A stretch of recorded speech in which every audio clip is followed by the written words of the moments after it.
Something to consider. Have you ever questioned why you've been taught to see fear as something negative, something to avoid, something to silence, something that means don't go there? What if there's an incongruency here? Fear doesn't just show up around danger, it shows up around growth. As Michel de Montaigne once said, he who fears he shall suffer already suffer what he fears. And most people were never taught how to understand this.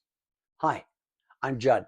Welcome back to the channel where we talk about navigating life with more clarity, calm, and uncovering ways to engage in life more fully. Now, most of us only know fear from what we have been taught. It is either fight or flight, right? And without getting into the whole amygdala conversation, from a young age we heard, be careful, don't fail, don't stand out, don't get it wrong. And over time, that voice became automatic. But here's the question most people never ask. Is this fear actually protecting us, or is it that the pattern has become so familiar? And without realizing it, we started living inside that loop.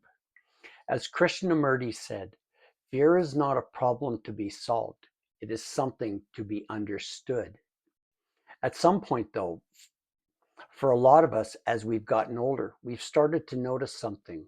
The things fear warns you about, they're often the exact things that can move your life forward. That conversation you're avoiding, that decision you're delaying, the step you keep thinking about but not taking. So, what if fear is not saying stop? What if it's saying pay attention? And here is how we can use fear. Instead of asking, how do I get rid of this fear? Perhaps ask, what is this fear trying to show me? Because fear highlights where you're uncertain, where you're holding back, where growth is waiting for you to step up. And when you start moving with it, instead of avoiding or running from it, something shifts. You stop running from it and stop being controlled by it and start being guided by it. Think about this. Fear doesn't disappear when you grow. It evolves. The difference? You stop seeing it as a wall and you start seeing it as a signal. So maybe the goal isn't to eliminate the fear.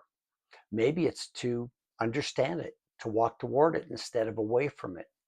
Because on the other side of fear is usually the life that you've been putting off.